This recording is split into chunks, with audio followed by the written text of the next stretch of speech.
திருவள்ளூர் மாவட்டம் சோழவரத்தை அடுத்த நல்லூர் சுங்கச்சாவடியை வாகன ஓட்டுநர்கள் அடித்து நொறுக்கினர். இதுகுறித்த கூடுதல் விவரங்களை தருவதற்காக செய்தியாளர் பாலாஜி இணைப்பில் இருக்கிறார். அவரிடம் பேசலாம். பாலாஜி, என்ன காரணத்திற்காக வாகன ஓட்டுநர்கள் சுங்கச்சாவடியை அடித்து நொறுக்கினார்கள்?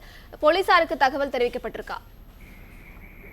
இப்ப பாத்தீங்கன்னா திருவள்ளூர் மாவட்டம் பாட்னூர் அருகே உள்ள நல்லூர் பகுதியில் உள்ள தேசிய கொல்கத்தா நெடுஞ்சாலையில் உள்ள சுங்கச்சாவடியில் இன்று அதே பகுதியைச் சேர்ந்த பன்னீர்செல்வம், ஜேம்ஸ் ஆகிய இரு வாகன ஓட்டிகள் அந்த வழியை வாகனத்தை இயக்கி இருக்கிறாங்க. அந்த சுங்கச்சாவடி கடந்து செல்லும் போது கட்டணம் செலுத்திவிட்டு செல்வதாக ஊழியர்கள் கூறியிருக்கிறாங்க. தாங்கள் உள்ளூர் வாசிகள் என்றும் அது வரும்போது கட்டணத்தை செலுத்துவோம், எப்பொழுதும் இதுதான் வாடிக்கையாக இருக்கிறது, இப்போ தாங்கள் புதிதாக கேட்கிறீர்கள் என்று கேட்டுள்ளனர். இதில் கவுண்டரில் உள்ள பில் போடும் இளைஞர்களுக்கும் இவர்களுக்கும் வாய் தகராறு ஏற்பட்டிருக்கிறது. பில் போடும் இளைஞர்கள் தற்போது அலுவலகத்தில் சென்று பேசிக் கொள்ளவும் என்று சொன்னவுடன் பன்னீர்செல்வம், ஜேம்ஸும் அலுவலகத்தை நாடி பேசியிருக்கிறாங்க. இதில் வாக்குவாதம் ஏற்பட்டு ஜேம்ஸ் மற்றும் பன்னீர்செல்வத்தை சுங்கச்சாவடியில் வட மாநிலத்தைச் சேர்ந்த 6க்கும் மேற்பட்ட ஊழியர்கள் சரமாரியாக தாக்கியதாக கூறப்படுகிறது. இது ஆத்திரமடைந்த பன்னீர்செல்வம், ஜேம்ஸ் தாங்கள் பகுதியில் மக்களை ஒன்று திரட்டி சுங்கச்சாவடியை முற்றுகையிட்டு போராட்டம் நடத்தியுள்ளனர்.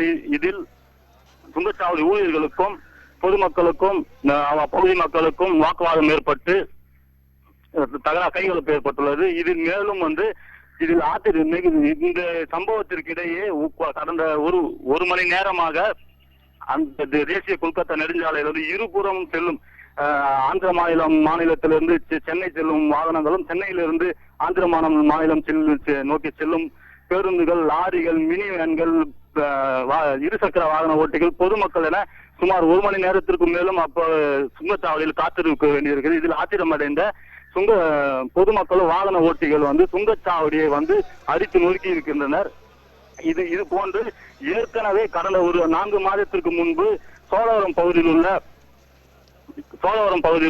இதே போன்ற ஒரு குடும்பத்திற்கு காரில் செல்லும் போது இதே போன்ற ஒரு சம்பவம் ஏற்பட்டு அந்த நபரை சுங்கச்சாவடி ஊழியர்கள் சரமாரியாக தாக்கி பேருந்திற்கு கீழ் தள்ளும் நிலைமை ஏற்பட்டு அதிர்ஷ்டவசமாக உயிர் தப்பினர். இது போன்ற சம்பவங்கள் அந்த சுங்கச்சாவடியில் தொடர்ந்து நடைபெற்று வருகிறது.